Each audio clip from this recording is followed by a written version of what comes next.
നമസ്കാരം. നിഷ്പക്ഷമായി media one YouTube channel കാണാൻ സബ്സ്ക്രൈബും ലൈക്കും ചെയ്യാൻ മറക്കരുതേ.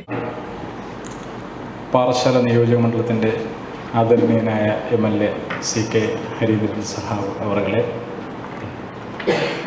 കാരുണ്യ റൂറൽ കൾച്ചറൽ ഡെവലപ്മെന്റ് ചാരിറ്റബിൾ സൊസൈറ്റിയുടെ ജനറൽ സെക്രട്ടറി പനച്ചമ്പൂർ ഷാജാൻ സാർ, വേദിയിലിരിക്കുന്ന കാരുണ്യയുടെ സംഘാടകരും സഹയാത്രികരുമായിട്ടുള്ള പ്രിയപ്പെട്ടവരെ, നമ്മൾ ഈ സെക്ഷൻ 5 മണിക്കാണ് സംഘടനാപരമായി നടത്തുവാൻ തീരുമാനിച്ചിട്ടുള്ളത്. മുൻകൂട്ടി അറിയിച്ചതിനനുസരിച്ച് ഒരു സൗകര്യം നമ്മൾ ഒരുക്കി അദ്ദേഹത്തിന് അടുത്ത പ്രോഗ്രാമിൽ പോകുവാനുള്ള വഴിയൊരുക്കുക എന്ന ഉദ്ദേശത്തിൻ്റെ ഭാഗമായിട്ടാണ് ഇപ്പോൾ ഇങ്ങനൊരു ചടങ്ങ് സംഘടിപ്പിച്ചിട്ടുള്ളത്. ബഹുമാനായ MLA കാരുണ്യയുടെ 3ഓളം പ്രോഗ്രാമുകളിൽ മുമ്പ് പങ്കെടുത്തിട്ടുണ്ട്. ജനകീയമായ രീതിയിൽ ആ സാന്നിധ്യവും സംഘാടന മികവിൻ്റെ അടിസ്ഥാനത്തിലുള്ള സംഗമങ്ങളിലൊക്കെ ആയിട്ട് അദ്ദേഹം പങ്കെടുത്തിട്ടുണ്ട്. ഘട്ടമായി ഇതിൻ്റെ പ്രവർത്തനത്തിൻ്റെ സുതാര്യത കൊണ്ട് ഇപ്പോൾ സംസ്ഥാന തലത്തിൽ 6300ഓളം അംഗങ്ങളുള്ള ഒരു സാമൂഹിക സംഘടനയായി ഇപ്പോൾ നിലനിൽക്കുന്നുണ്ട്. നമ്മുടെ പ്രവർത്തനങ്ങൾ കൂടുതൽ കാര്യക്ഷമമാക്കുന്നതിന് വേണ്ടിയാണ് താഴെത്തട്ടിൽ നിന്നും മുഖ്യധാരയിലേക്ക് സംസ്ഥാന തലത്തിൽ തന്നെ ആൾക്കാരെ കണ്ടെത്തി എത്തിക്കുന്ന പ്രവർത്തനത്തിൻ്റെ ഭാഗമായിട്ടാണ് സംസ്ഥാന തലത്തിൽ കമ്മിറ്റികളും സംഗമവും സംഘടിപ്പിച്ചിട്ടുള്ളത്.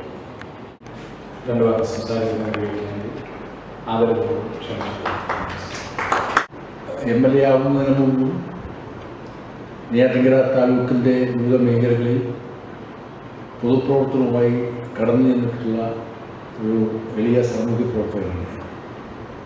അതുകൊണ്ട് തന്നെ ആ ബന്ധം നിയമസഭാ തെരഞ്ഞെടുപ്പ് വന്നപ്പോൾ പാർട്ടി LDF എന്നെ സ്ഥാനാർത്ഥിയായി നിയോഗിക്കുമ്പോൾ ആ സൗഹൃദവും ആ സ്നേഹവും എല്ലാം ബഹുജനങ്ങൾ എന്നോട് പ്രകടിപ്പിച്ചിട്ടുണ്ട്. 2 തെരഞ്ഞെടുപ്പിൽ ഞാൻ 2ാം പ്രാവശ്യമാണ്. നാടിൻ്റെ പൊതു വളർച്ചയും വികാസവും വികസനവും ഇത് മുറുകെ പിടിച്ചുകൊണ്ടാണ് കഴിഞ്ഞ 8-9 വർഷക്കാലമായി ആ മണ്ഡലത്തിൽ ഞാൻ പ്രവർത്തിച്ചിട്ടുള്ളത്. കൂടുതൽ ജനങ്ങളിൽ ആഴത്തിലെത്തിക്കാൻ എനിക്ക് കഴിഞ്ഞിട്ടുണ്ട് എന്ന വിശ്വാസമാണ് ഞാൻ വെച്ച് പുലർത്തുന്നത്. ജനങ്ങളെ വിശ്വസിച്ച് മുന്നോട്ട് പ്രവർത്തിച്ചാൽ ജനങ്ങൾ നിശ്ചയമായും എല്ലാ കാലവും പിന്തുണയ്ക്കും എന്നാണ് 2ാം പ്രാവശ്യത്തെ തെരഞ്ഞെടുപ്പിൽ വോട്ടിൻ്റെ കണക്ക് നോക്കിക്കൊണ്ടിരിക്കുന്നത്. അത് വീണ്ടും തുടരെ മത്സരിക്കാൻ വേണ്ടിയല്ല, അത് ഇടതുപക്ഷ രാഷ്ട്രീയം വെച്ചുപിടിക്കാൻ കൂടുതൽ പ്രേരണമാണെന്നാണ് ജനങ്ങൾ നമ്മുടെ സമൂഹത്തിൽ കൂടി. ഒരു ഫൈസൽ വരുന്നതാണ് NIMS മെഡിസിറ്റിയുമായി ബന്ധപ്പെട്ട് നിരവധി ചാരിറ്റി പ്രവർത്തനങ്ങൾ, വിവിധ പരിപാടികളുമായി ബന്ധപ്പെട്ട് തന്നെ വിളിക്കാറുണ്ട്. അത് ചെമ്പൂര് ഒരു വെൽക്കം സ്റ്റുഡിയോ ഏകദേശം 30 വർഷത്തിന് മുമ്പ് ആരംഭിച്ചതാണ്.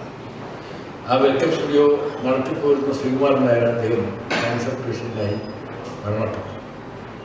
വേറെ കുട്ടികൾ ഒരിടത്തും എത്തിയില്ല, നിശ്ചിതമായിട്ടുള്ള വരുമാനമോ തൊഴിലോ ഇല്ല. പക്ഷേ അദ്ദേഹത്തിൻ്റെ ഉപജീവനം ഫോട്ടോഗ്രാഫി, കല്യാണ വീടുകളിൽ പോവുക, മറ്റുള്ളവരുടെ പോവുക, ഫോട്ടോ എടുത്ത് അതിൽ നിന്ന് കിട്ടുന്ന വരുമാനം കൊണ്ടാണ് കുടുംബം പ്രവർത്തിക്കുന്നത്. പക്ഷേ ഭാവി ജീവിതത്തെക്കുറിച്ച് അദ്ദേഹം ജീവിച്ചിരിക്കെ ഒന്നും കാണാൻ കഴിയില്ല. അപ്പോൾ ആ സംഘടന മുൻകൈയെടുത്തുകൊണ്ട് ഒരു ഫോട്ടോഗ്രാഫ് 100 രൂപ 9,000 പേർ ആളുകൾ കളക്ട് ചെയ്ത് 9,000 വരുന്നുണ്ട്. അത് 10 ആക്കിയിട്ടാണ്. അപ്പോൾ 10 ലക്ഷം കൊടുക്കുക എന്ന് പറഞ്ഞാൽ 10 ലക്ഷം ഇന്നത്തെ കാലത്ത് വലിയ തുകയൊന്നുമല്ല. 10 ലക്ഷം എന്ന് പറഞ്ഞാൽ എന്തുണ്ട് ഇന്നത്തെ കാലത്ത് ഒരു അസുഖം വന്നാൽ 10 ലക്ഷം കൊണ്ട് തീരും. ഈ സന്ദർഭത്തിൽ അനുവദിക്കുകയാണ്. കൂടുതൽ പ്രവർത്തനങ്ങൾ ഏറ്റെടുക്കാൻ കഴിയട്ടെ. എനിക്ക് വെള്ളടയിൽ ഒരു അത്യാവശ്യമായി വന്നിട്ടുണ്ടെങ്കിൽ പ്ലീസ് മറക്കരുത്.